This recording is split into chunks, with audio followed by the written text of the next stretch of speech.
Mr. Speaker, I rise today to introduce as legislation President Trump's executive order for the most favored nation status on drug pricing.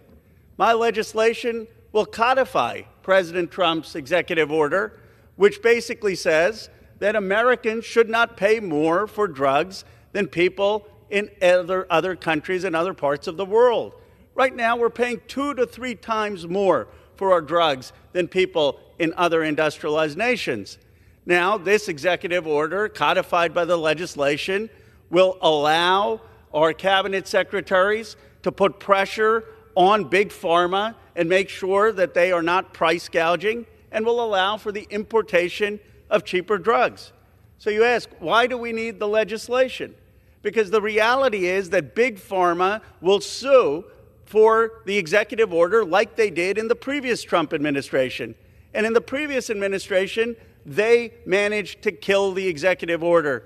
The only way we can stand up to Big Pharma is to codify in legislation what the president wants to do in an executive order. So here's the deal.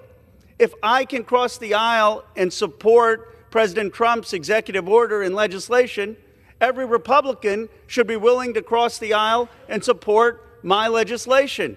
It's a pretty simple test. Are we going to stand in this body with the $16 billion that Big Pharma spent on lobbying?